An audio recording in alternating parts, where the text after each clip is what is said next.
everyone. Welcome back to another episode of Independent Thought. My name is Desmond Price, and for today's episode, I am joined by Erika, the host of the Cocktails and Capitalism podcast. Erika, thank you for coming on the show today. How are you doing? I'm doing so great. I'm so excited to be here with you. It's always a pleasure and a joy to talk with you, and I respect your political takes so much. So yeah, really looking forward to this. Yeah, I appreciate you coming on the show. We're going to be talking a little bit about you and some of the ways that kind of like shaped, who you are as a person and why you believe, that capitalism needs to be thrown into the trash. So we're going to get to that in a little bit here. But before we get into all of that, first thing I want to do is kind of like introduce like you and your podcast a little bit. So can Sure. you just tell us, what exactly is Cocktails and Capitalism? Why did you decide to start this show? Yeah, of course. So, Cocktails and Capitalism is a podcast that pairs crafted beverages with stories distilled from our capitalist hellscape. So, essentially, what we do is we dive into a story, a topic that shines light on a certain aspect of capitalism, on the medical industry, on the military-industrial complex, on the housing market, all kinds of things. And then with every story that we dive into, we pair it with a drink that is kind of thematically tied to the topic somehow, which kind of, since the material is so heavy and dark sometimes, since we're talking about some of the horrible consequences of profit making schemes, the cocktail really helps to just keep it light and fun. And yeah, I don't know. It helps my anxiety too, because I have a lot of that when I'm doing this kind of work. So Yeah, I mean, something that I think that we all deal with to a certain degree. I know that I do personally. And, yeah. when it comes to, I guess, the theme of the podcast, like Mhm. anti-capitalism, how did you, I guess, like come to that place, specifically? Like, what exactly led up to you becoming anti-capitalist? And what do you think needs to change in our country? And maybe just, let's keep it in our country instead of going like global perspective here. Why do you think we need to shift away from capitalism? Yeah. Okay. So the first part, you were asking about how I came to my anti-capitalist viewpoint, right? So basically, I grew up overseas. I grew up in Indonesia, in a country that was, rampant poverty, really, really horrific degrees of poverty that we're seeing a little bit more of that now in America than we were a few decades ago. But um, yeah, it's to such another degree that where you pass people that are limbless and begging on the streets all the time, things that would just kind of rip your heart out all the time. And that seeing that seeing that I was like a very relatively really fucking well off person living in this country full of totally impoverished people, I started to kind of question the fairness of the economic model that we were born into.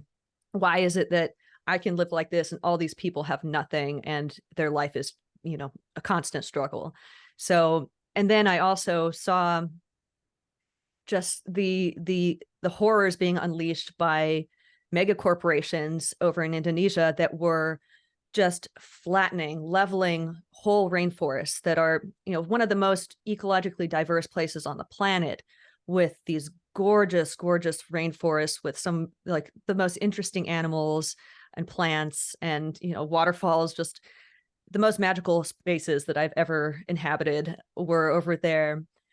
So to know that these places were being totally ruined for things like palm oil, Yeah. where these companies are coming in and huge swaths of rainforest are just completely gone because of that. And slowly that's just more and more of that whole country. Um, I immediately was thinking as like a young child that this is very unsustainable. Like, obviously we can't keep doing this. It's a, quick profit making scheme that isn't going to be something that we can keep doing year after year. So I started to really question, what are the problems? What are the systemic issues that are creating these huge inequalities and this massive ecocide on a huge scale. So and I think it was going back to diving into kind of academic journals, into political theory texts, reading a lot of Marx, reading a lot of Nietzsche. I studied philosophy and political theory. And so I started to really look at like, political economic textbooks that were kind of trying to break down what is happening with capitalism, what are the mechanisms within capitalism that produce these kinds of horrors that I'm seeing all around me. And I found that, wow, people have thought these things out in depth from hundreds of years ago. All of the things that I felt were wrong, people have already laid out how they're wrong and given the language to understand these things. So I think pairing my concrete experience as a child in in the global South with the book learning that I did, with some of the activism that I got involved with when I went to undergraduate school. I got very heavily involved with the movement to sever ties with the nuclear weapons labs, because the UC system manages the two nuclear designed weapons labs in the US. So, and I was like, this is so wrong. How are we just putting our stamp of approval on every bomb? We can't, we have to get rid of this. So that kind of also gave me some of a sense for praxis and how to engage in the world to try to combat some of these destructive money-making things that are happening. So Yeah. that kind of grounded my viewpoint. I came to the show. I decided that I wanted to write a book about capitalism where every chapter would be a different aspect of, the medical system or financial system, the housing market, all kinds of aspects, looking at homelessness, looking at hunger in America. And I was kind of gearing up for writing a book like that. And then my friend asked me, do you want to start a podcast? And I was like, fuck yeah. Like, I already know what I want to do. Every episode, I like, this will map onto podcast, the podcast layout so well to talk about a different topic under capitalism every episode. So and it's been going really great. I've been enjoying it a lot and bringing people into the fold. So Yeah. And I think, from from a podcast perspective, like I got sucked into like just like the diversity of topics that you have on the show. And so I thought that was really nice that you kind of like go at it from so many different angles. But I think sometimes, like when I hear people having this conversation, like in my personal world, people always talk about like, all right, well, if capitalism, like needs to go, then like exactly like what exactly do we need to, what exactly do we change? Like what has to be put into place to change the dynamics here? What do you think needs to change in America in order for there to be, I guess, the groundwork for capitalism to go away? I mean, I think the core of it is that we need to seize the power back from corporations, because mega corporations are running everything that happens around us. They're running the political sphere. They're determining what kind of medicines are on the market. Every aspect of our life is being in some way governed by companies that are trying to extract wealth in every single way that they possibly can. So I feel like I got a little scattered there. What was I gonna say? Shoot, sorry. So I guess the main thing that needs to change is that we need to find ways to start building power outside of the judicial system that is captured by for-profit interests, the political system that's captured by for-profit interests, and we'll talk a little bit more about some of these things later in this conversation, talking about mutual aid and stuff. But that looks like that can look like a lot of different things. That can look like people showing up on the street to bring food to homeless people that are in need. It can look like showing up and protesting the development of a new pipeline that is going to hurt indigenous communities near you. I think like we need to have a very diverse range of tactics, because capitalism is so deeply ingrained in every aspect of our lives that if we don't come at it from all angles with every single approach that we can think of, it's never going to go away, until we just ruin ourselves, kill ourselves off with this very unsustainable way that we're heading.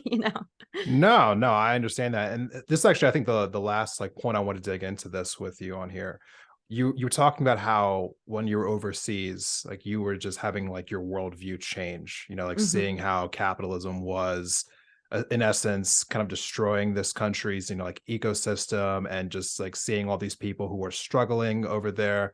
When you got back to America and the stark contrast, as I'm sure that it is, what were some of the thoughts that were going through your head about like just like how this country, I guess, like how this country exists and how it actually affects other countries around the world? Yeah, I guess coming back to America made me really question the vast wealth and privilege that we are able to enjoy here, which is largely extracted from the cheap labor and from the resources that come from developing countries, from the global South. So understanding that everything that we get to enjoy here as Americans, all of the luxuries, the fact that we can just go out and buy whatever cheap product that we want whenever we want, we can order it on Amazon, it shows up at our door immediately. Like, this is all underpinned by extracted wealth in the form of labor and resources from countries that don't have as much as us and that are getting fucked over by us, where we are displacing their way of life, their livelihoods, going in with companies that then say, oh, I'm going to, you can't farm here, you can't farm using these plants because we've patented all these things, so there's just so much of what we get to appreciate and enjoy here is only because it's being taken from someplace else. So recognizing that after living overseas, it really drove home for me that this economic system is hugely unfair.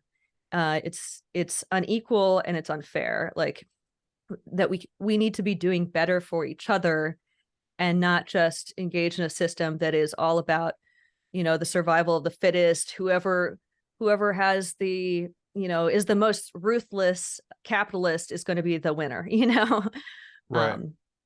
So did I answer your question there? Absolutely. No, absolutely. Okay. When it comes to your podcast in particular, Cocktails and Capitalism, I think when I was telling you before, when I was scrolling through the different episodes, like me personally, I'm always like going through like, okay, let me find the right title. Let me like read the episode description. Like, which one of these is going to like be one that I resonate with? And I was going through, and some of the ones that stood out to me were like, you were talking about oil spills, like what was Chevron, what was it down in South America, and there was another one talking about like the Red Hill like leak over in Hawaii.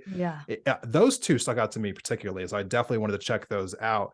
And those are two of the episodes that I want to ask you about when we come back from this break. Okay. So we'll be right back after a few moments. Everyone, please stay tuned.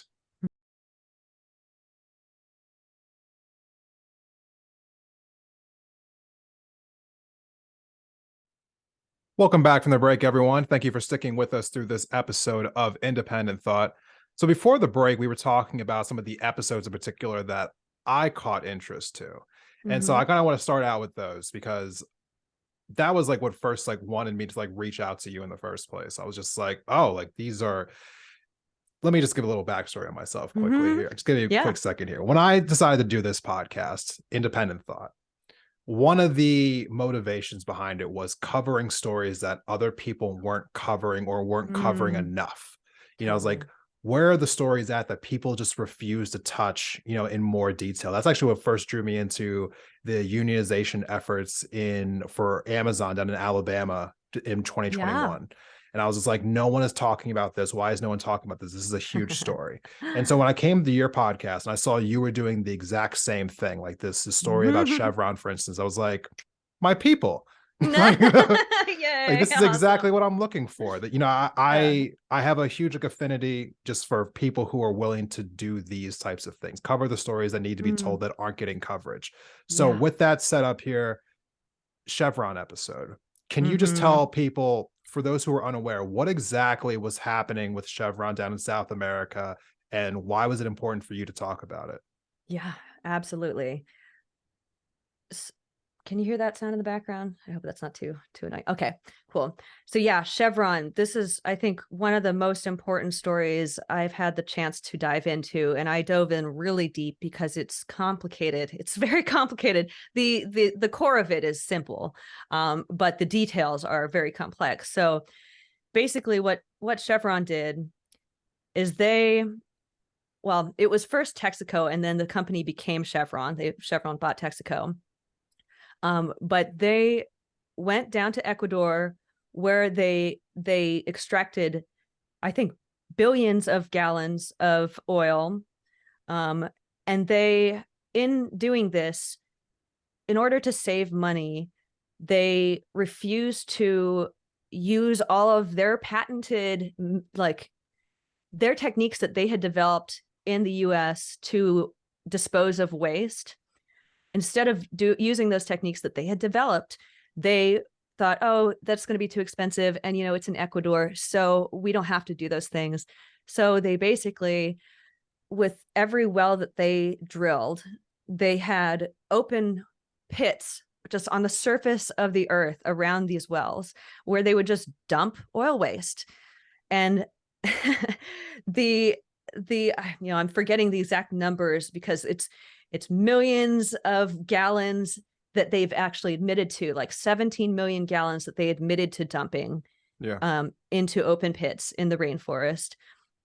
But the actual numbers are vastly bigger. This is just what they would admit and confess to in court. Right.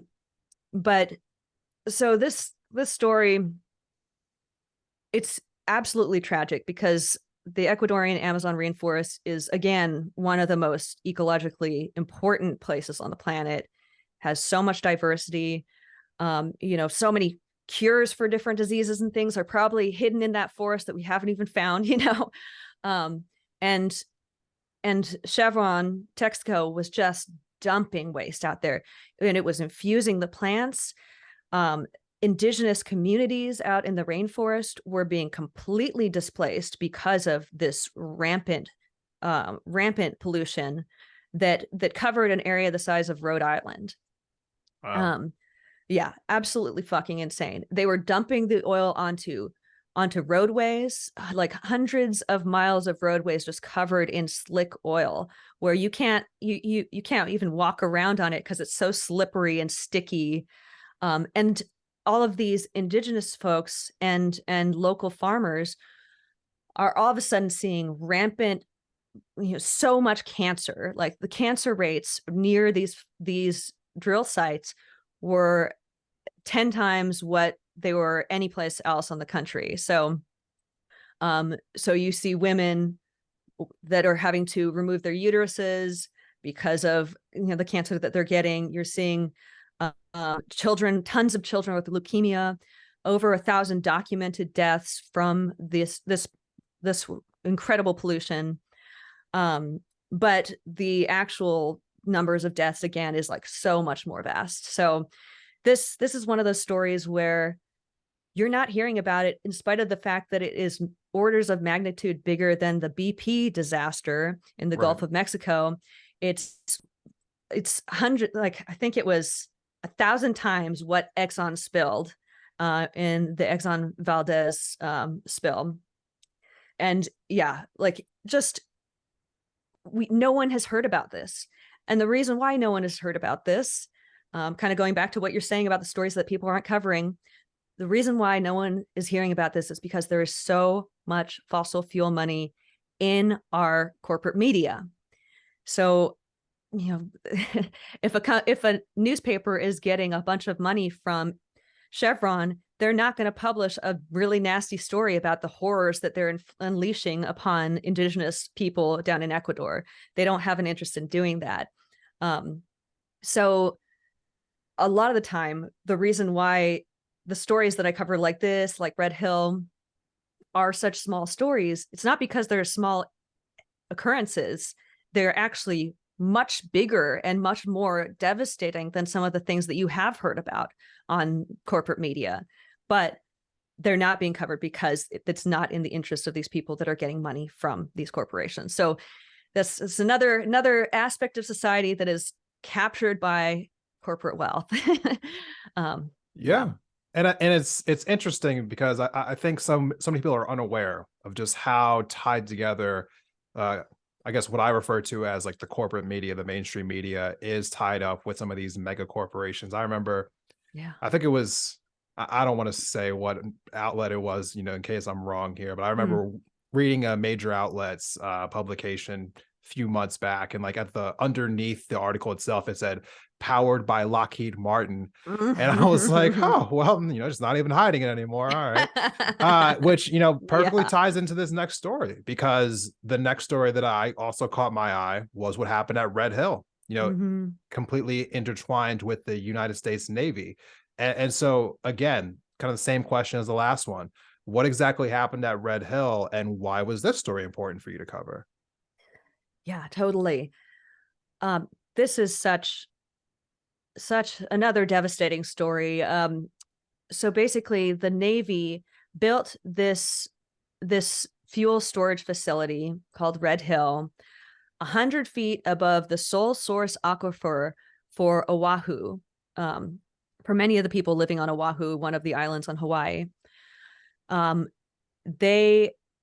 this facility can store up to 250 million gallons of toxic fuel, so jet fuel and I forget what the other kind of diesel and marine diesel. So the fuels that are being used by ships and to be ready for wartime, basically, and to be ready to control the whole Pacific region.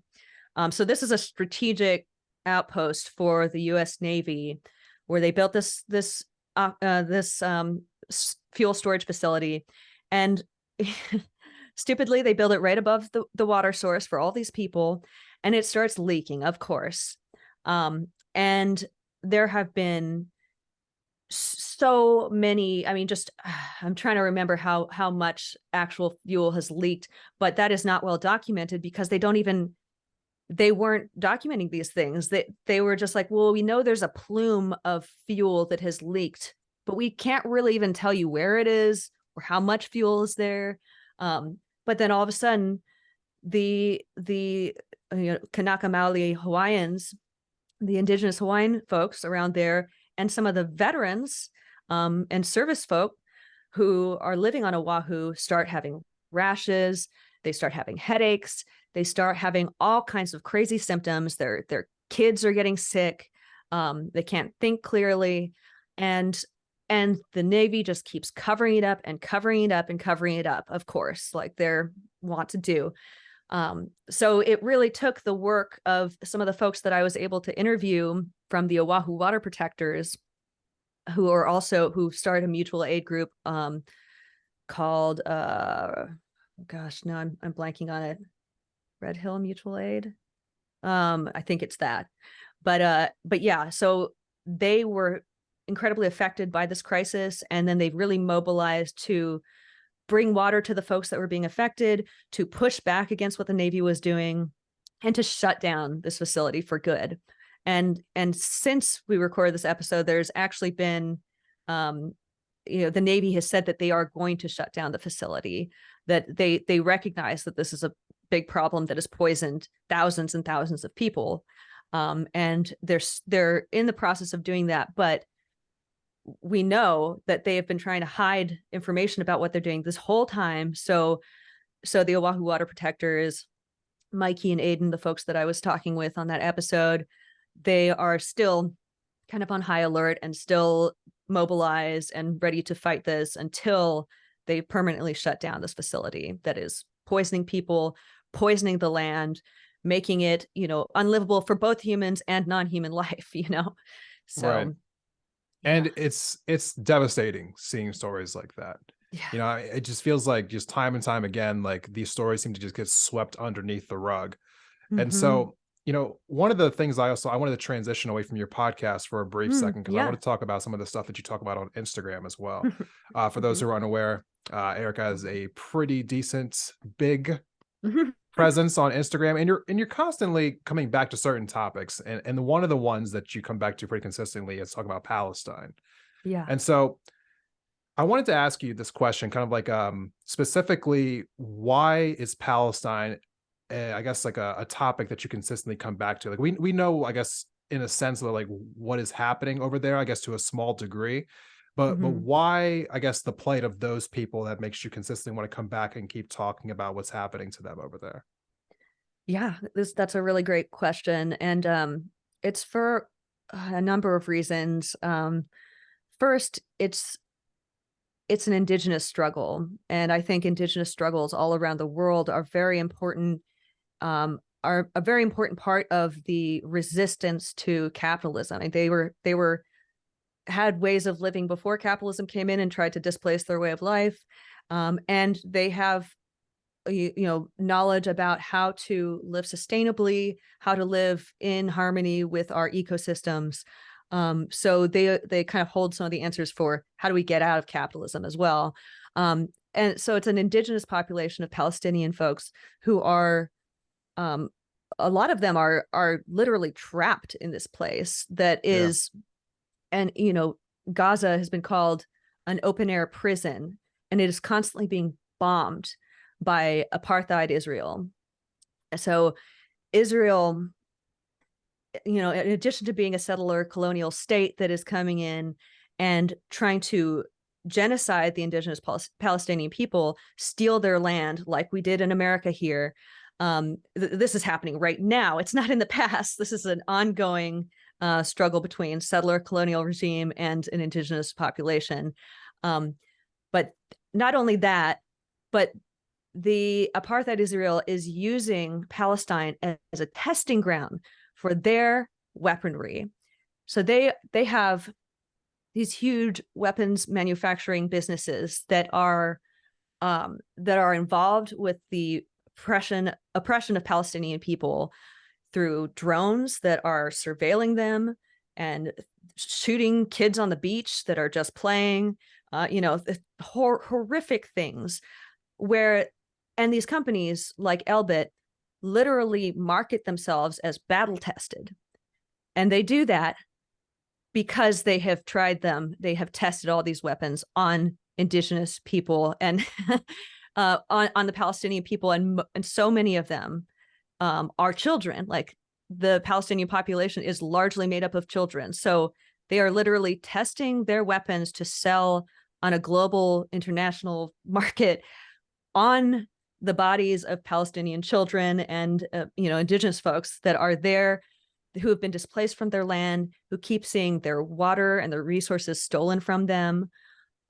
So it is a fucking nightmare that needs to be highlighted for the sheer cause of social justice, but it is also kind of like a microcosm of the horrors that capitalism unleashes when there is a motivation to produce weapons for profit, So, and it's the weapons that they're producing and the drones that they're producing are being used to monitor the movement of immigrants into England, into the UK.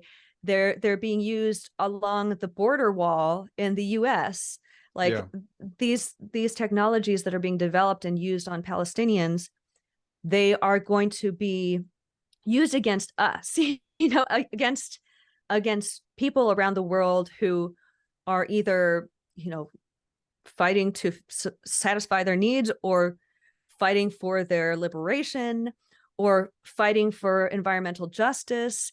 These kinds of technologies are going to be used to oppress and kill people that are doing this kind of work. So the struggle of Palestinian people is a struggle that we all need to identify with and see as something that we take part in, even if it feels distant, so that I hope I articulated that well. I feel like there's way more to that story that I haven't even touched on there, but I think those are some of the core reasons why Palestine is so important to me, to this anti-capitalist project, to so many folks who are concerned about the direction that capitalism is headed, and imperialism and settler colonialism and all that shit. No, and I appreciate you taking the time to explain all of that. I mean, it is something that, understandably, given the scope of our media, we don't get the both sides of the story when it comes to Yeah. the Israel and Palestine conflict. It is just the Israel side of the story, and that's the end of the story. So even for me, I don't feel completely knowledgeable about the Palestinian side of the story. I feel like just in the Yeah. recent years, I've even come to understand their plight, because I think that is the level of propaganda that we've gotten over the Yeah. years across the entire country. It's just there's one side to the story, the end. Yeah. And so, kind of transitioning back to your podcast though, here, I had asked you earlier in the year when we first met about what were some of your favorite episodes, of your podcast. At the time, you told me it was this modern Cinderella episode, or I think they were a two-part episode. Mm-hmm. But you have since told me that that has changed, and that you have a new favorite episode now that is focused on mutual aid. Tell me exactly, why has that now become your favorite, and does it have a link to what we were just talking about with Palestine at all? Well, yeah, let me see. Well, the Modern Cinderella's episodes, Capitalism Kills Love and Love Kills Capitalism, are still, high up there, and they're very near and dear to my heart, because I think they kind of encapsulate some of the what capitalism looks like on a individual and family and societal level. What does it look like in your home? How does it affect the way that our families and communities are structured? So we really address that there. And I think that it connects a lot with the mutual aid episode, because, as we talk about in the episodes with Ellie, who from the Modern Cinderella's podcast, who did such a brilliant job of explaining, the connections between love and capitalism, and the family unit.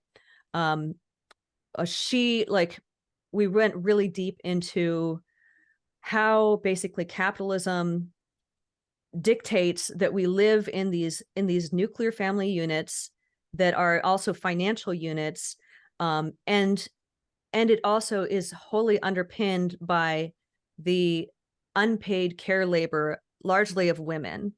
So much of what we see, so much of the actual workings of our economy that we're used to looking at as this is what the economy is, that is dependent on the fact that there's someone at home who's washing the dishes, cooking the food, doing the laundry, taking care of, raising the children, all of that shit.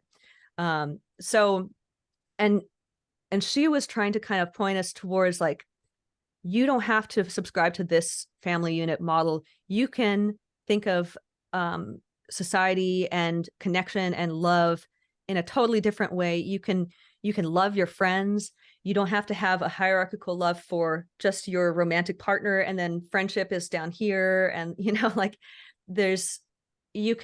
and part of doing that work is starting to form these stronger ties with people that aren't just in your nuclear family unit. So that really ties into the mutual aid concept, because mutual aid work is all about organizing, coming together to satisfy the needs that society isn't fulfilling. So yeah, showing up with food for your unhoused neighbors, showing up and defending them when the police are trying to kick them out of their, their home on the street, um, providing community defense support in all these ways. That kind of community is so what we need to be reestablishing to kind of break away from these isolated family units where we're not really in touch with each other. We don't really have community and we're not looking out for each other. It's all, I'm providing for my family and that's it. Everything else doesn't really matter. Like, so some of the work that we need to be doing to break out of capitalism is starting to form those networks, those bonds, and doing that by stepping up for people around us and helping them out of hard places. So I don't know if I explained that very well, but I think this is some of the, like, instead of just focusing on the horrors of capitalism, also focusing on some of the pathways forward. These stories, I think, did a brilliant job of illuminating other ways of existing in this world and starting to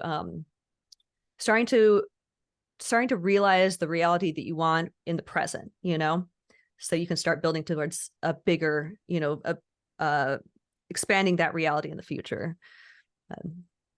I feel like what did I miss in your question there? No, you didn't miss it. I was actually kind of impressed because I was like, oh, those two episodes are actually like perfectly joined together. So I mean, they almost like have a synchronicity to them.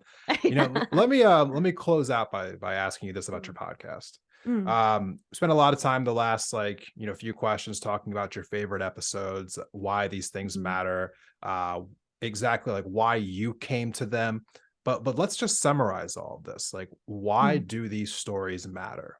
And I frame it like this: we as a nation are constantly focusing on things like inflation and gas prices and CRT and is crime too high? And like these are always the question. These are always like the stories that we're constantly being bombarded with by the mainstream media, by talking heads, so on and so forth. These are the stories that never get talked about. Why do these need to be elevated? I think these are the kinds of stories that show the consequences of living in a world that is driven by the profit motive. And in economic terms, that people often call it externalities. So what are the kind of external costs of what you're doing? The externalities of Chevron in Ecuador dumping fuel into the soil and just, they're not taking on that cost and they refuse to pay for the damages that they've caused. They're pushing that cost onto everyone around them, onto the earth, onto native people, onto local people. So I think a lot of these stories are so important because they point out those unforeseen and often ignored consequences of business as usual, and if we're not looking at those things, we are just in a zero-sum game. Like we are going to ruin ourselves as a species. We're going to ruin our ecosystems. So we need to be thinking about what are the bigger costs of what we're doing. And I think shining light on some of the actual concrete stories and the actual people that are in these struggles, that are, the indigenous folks down in Ecuador that are fighting this, or the native Hawaiian folks who are fighting the Navy that is poisoning them. These kinds of externalities need to be dragged into the spotlight because the corporate media is not going to do it. True. We need to do it ourselves as concerned people that care about the future of this planet and the people around us. So I mean, I love that is something that you're so concerned about, shining light on the often overlooked stories. And it's really nice to be able to do that in collaboration with other folks, because we need to be building these networks of communication, amplifying each other as we've been doing for each other, which I love, Right. And if we don't do that, we're fucked because corporate media has a stranglehold on our collective consciousness. And if we can't be heard, then you know, it's I don't know, it's a bleak future, I think.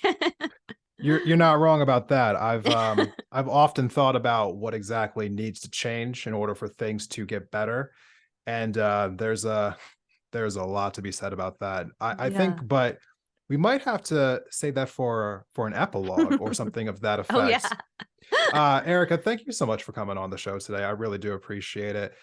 For those Yeah. who are interested, where can they learn more about you and where can they find your podcast at online? Oh, totally.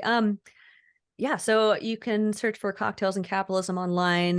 We're on Apple, Spotify, Google, Pocket Cast, all of those. Wherever you get your podcasts, we're there. Um, I'm very active on Instagram, as you've mentioned.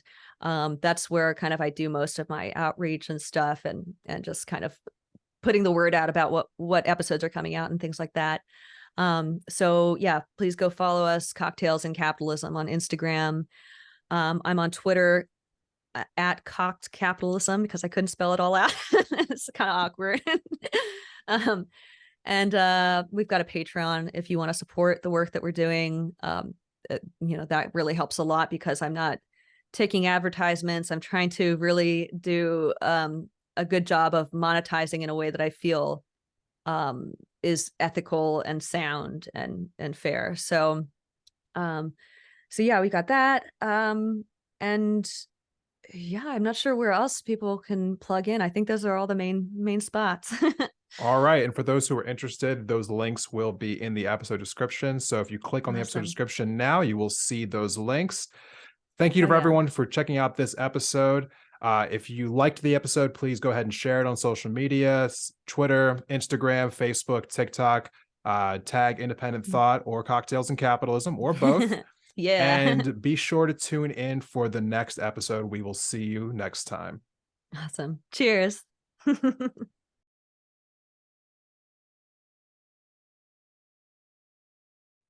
So, Erika, once again, we are doing another one of these epilogue segments here. I didn't even realize the last time that we did one of these, it went like 15 minutes, I think. Kind of, it felt like it flew by, but then again, I can Yeah. I can talk, so that's just a thing. So, That was really fun. there was a question that I meant to ask you in the rest of the recording that I kind of like glossed over, and I didn't want Mm. to let the recording go without us talking about it here. Mm. And you know Mhm. how I'm not really big into editing episodes. So I was Yeah. just like, I'll just tack it on at the end. We'll just call it good. We'll call it good. Perfect. Um, Unity on the left. This is Mm. something that I Mm. wanted to ask you about because it feels like it's a little more important now than ever. I Mm. personally have been seeing this I guess compounding effect on the right where it seems like they're all kind of coming together, coalescing around, Yeah. different ideas, but they seem like they're in lockstep with everything. And when Yeah. I feel like I look at people who are on the left, it just feels like there are so many people who are willing just to kind of give up on the process of being together in any way, shape, or Yeah. form. And Uh-huh. I don't know, on one hand, I understand where some of it comes from. Like I've had people DM me about this and they'll talk Yeah. about like Democratic Party is corrupt for X, Y, and Z reason. They don't represent Yeah. us. Yeah. They, they're just as intertwined with corporate interests as Republicans are. And they are also like they're full on capitalists for the people who do not find themselves to be capitalists.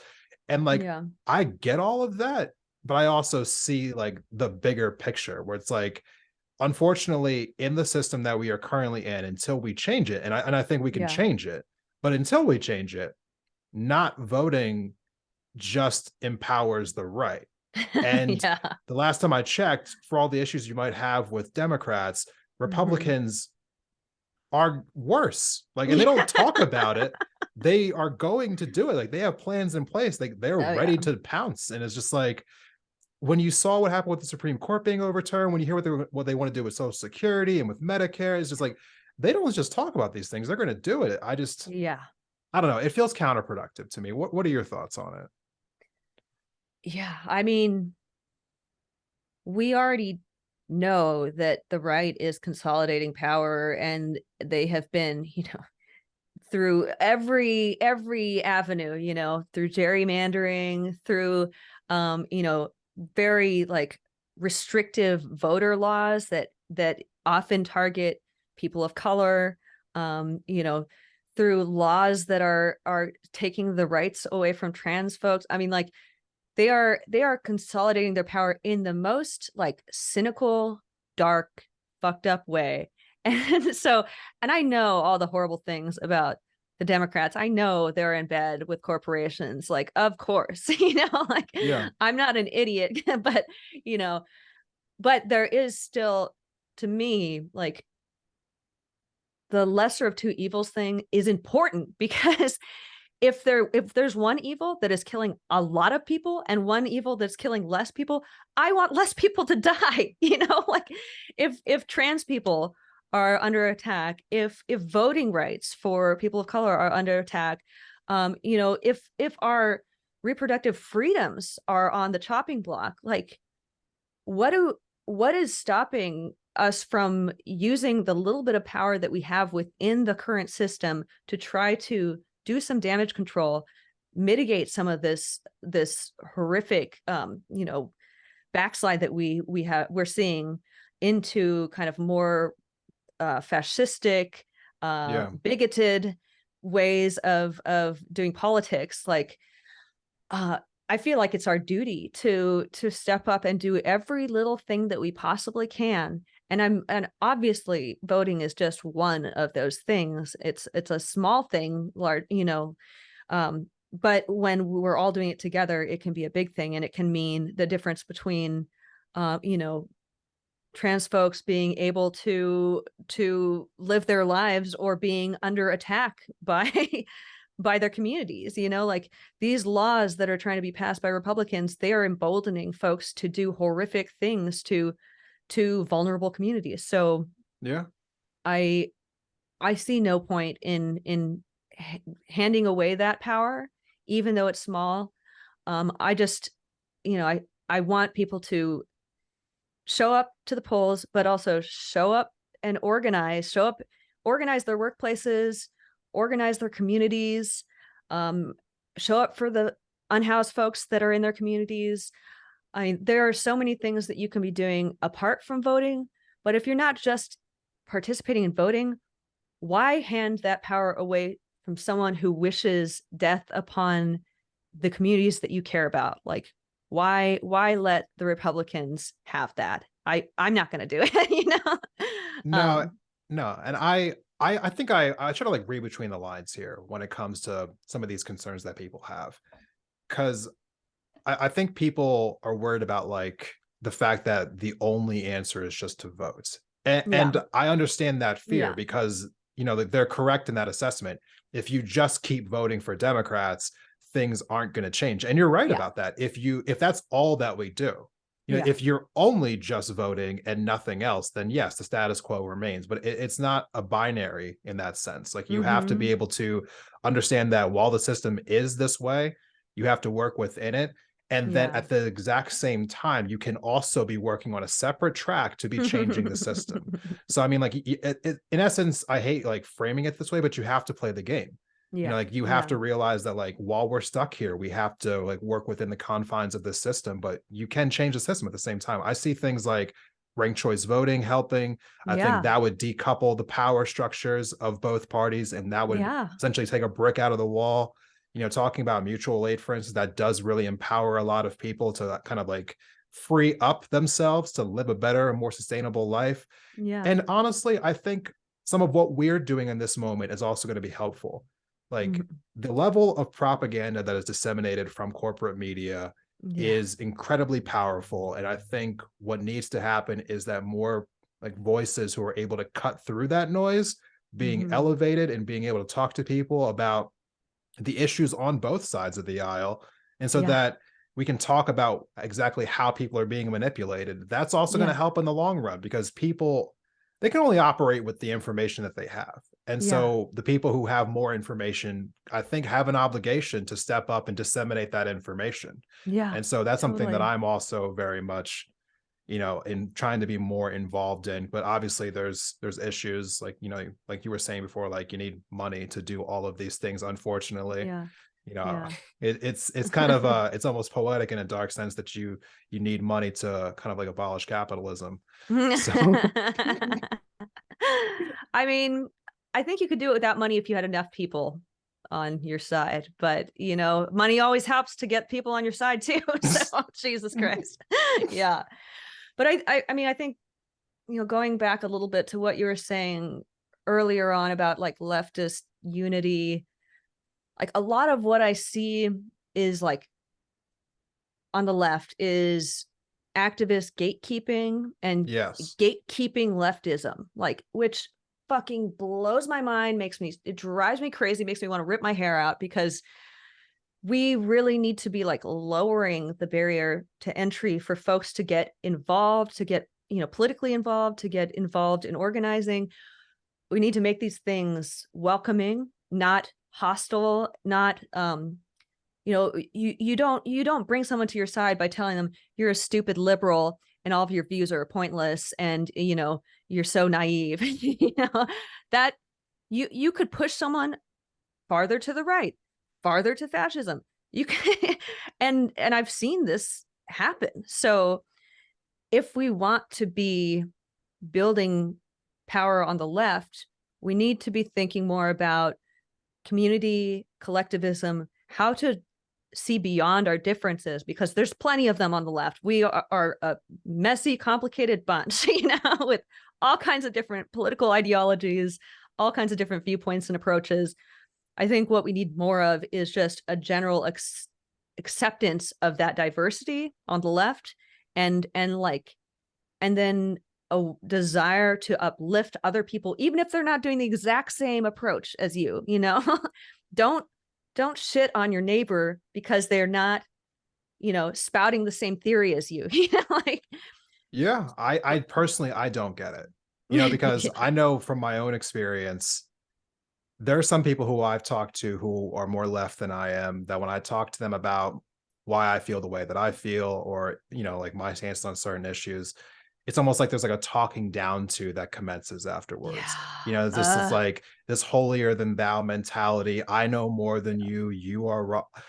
I cannot express enough just how absolutely counterproductive that way of communication is Yeah. on any level. On any Yeah. level. Like, at no point in any conversation is demeaning somebody going to make them more apt to listen to what you have to say. Yeah. It really doesn't. And I'm also always just kind of thrown aback by people who are just so just like entrenched in arrogance. You know, Yeah. it's just like Yeah. you are just completely convinced that your way of thinking is the only way of thinking, Mm-hmm. and that's the end all be all. Like, how do you expect to grow that way? I mean, Yeah. not just like yourself, but grow your movement. You know, you have to be able to talk to people and meet them where they're at. This is kind of like the point that I was trying to make when I came onto your podcast about Yeah. talking to people who are on the right. Just like, Uh-huh. how am I supposed to actually, you know, let me just backtrack a second. When I'm talking Yeah. to about any issue that I think needs to have a change in the world, talking about like Mm-hmm. healthcare, talking about education, talking about anything, Yeah. there are already people who are on my side. I don't need to convince them that this is an important issue because they're already there. You know, I Yeah. need to Yeah. convince people who are not there. And like, Mm-hmm. how are you going to convince people who are not there that they should come over to your side of the issue if you're talking to them like they're children, or if you're Yeah. talking to them like Yeah. they're idiots? It's just, that doesn't make any sense. And it's just Yeah. like, I don't know. It's beyond me that people don't seem to grasp that. It feels almost like they'd rather just take their frustrations out on other people than actually build Yeah. this coalition that they know they need to change things. Yeah.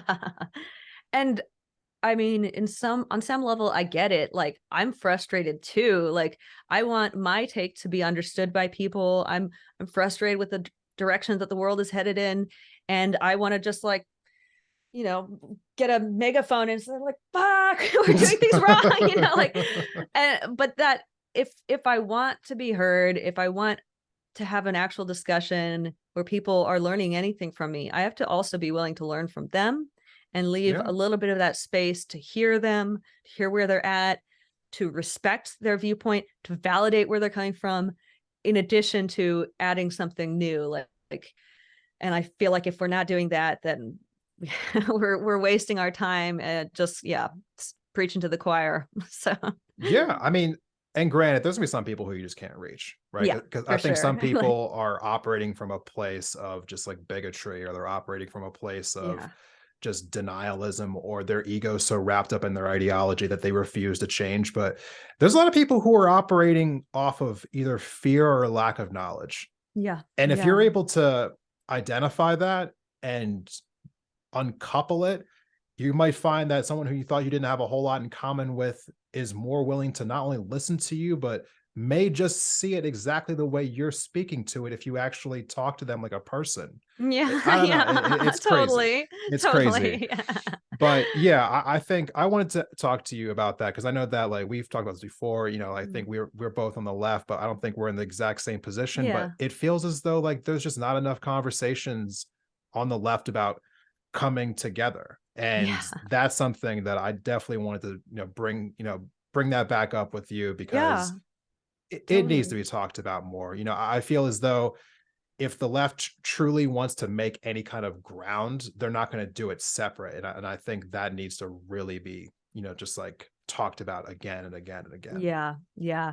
And it's one of those issues where I feel like a broken fucking record because I bring it up so much on my show and I just keep coming back to it because I mean, really, it drives me nuts. It was one of the big impetuses for me to create this show because Yeah. I had people talking to me like that from multiple angles, like, Yeah. and it was infuriating. It was like what are you trying to get done here? You are pushing me. Like, I want to go further right now because of what you're telling me. Like, I've had many conversations with folks that their approach is so nasty and Yeah. so just not caring or considerate at all that it really pushes you away from it. The ideas that are valuable in and of themselves. Right. So yeah, I don't know. We got to, do ourselves more favors by trying to be kind to each other as we're having these conversations. And I loved the episode that we did on Cocktails and Capitalism with you on communicating across divides, because I feel like that one really touched on a lot of the ways that you can start to really be heard by people and hear people. And you're so fucking good at that, Desmond. It's amazing. You're like having conversations with anarchists, with like capitalists, with Republicans. You're like all over the place. I love it. I mean, I don't know. I just try to talk to people, but like I would thought it was surreal when someone like DM'd me and told me that like their therapist recommended our episode to them. That's so good. Oh my that God. that really like that was like one of like it's not like oh I feel like I'm famous now, but it was just like holy shit. That Your episode did therapist well. recommended that episode to you? Yeah. Oh my Oh, God. fuck yeah. That's But amazing. yeah, I'm glad I hope it helped. Yeah. I hope it helps somebody. I But yeah, that was a little surreal for me. I mean, I think the last thing that I want to mention here hmm, is that I touched on it briefly before, and I think I'll kind of get into this again in a future episode. But changing our voting methods, I mhm. really do believe that is a way to take a brick out of the wall. Yeah, yeah, yeah. Um, and this is a terrible like metaphor, so just like just don't like get too hung up on it. But if America had like 30 bricks that were like if you were to get through all 30 of them, like we would actually be and like we'd have Yeah, a great country. I yeah, legitimately believe that like changing our voting method to something like ranked choice voting or maybe a yeah, different one along that line, that would be taking a brick out of the fucking wall. yeah, yeah, Because yeah, I think that what really needs to happen is that like people like the largest block of voters in America are people who don't vote. mm, And so it is obvious to me that like, beyond just like reaching out to get more people to vote, because people do that every election cycle and it's yeah, not really doing that much. I mean, like yeah, there were some gains in 2020, but like in all things considered, like the gap was still there was like 100 million people who were eligible to vote who didn't vote. hmm, And so I think in order to turn more people out into believing in things again, like people need more options than Democrats and Republicans. And yeah, I don't think you can yeah, have there be a real third party unless something like ranked choice voting does in fact get established. I'm glad that Alaska did it, Maine did it. It's on the yeah. ballot in Nevada right now. By the time Oh, this I didn't episode comes know. out, We'll Whoa. have the results for that as of today when we're recording this. It's up. Wow. It's winning, but Nevada takes Wow. 13 years to apparently process election results. So, Yeah. that's a whole different conversation. But Yeah. anyway, I hope that we look for more structural reforms like that, because that's one of the ways that we can actually change the system, like for the From better. within. Yeah. Yes, like give more people options, like I Yeah. mean, that would pressure the Dems so much. Yeah. It Oh really my would. God. They It would really probably would. have to be so much more progressive because they'd be then Afraid of losing their competing. power. Yeah. They'd be competing with the Green Party, with whatever other party. I mean, I've been historically against the idea of like voting third party because it won't do anything in the present system unless we have that ranked choice voting. So Exactly. It's the perfect like mitigating factor. It literally yeah. removes the spoiler effect. Yeah, yeah, And I yeah. just think like that's such a powerful thing. It gets so many more people like, I guess, involved. It allows candidates to truly be independent also. Mm-hmm. You Oh can be an yeah. independent candidate, like independent of any party, not just like in the sense of being centrist, but just like, I don't Hmm. want to run on the back of any one political party. I just want to run as me and my ideas.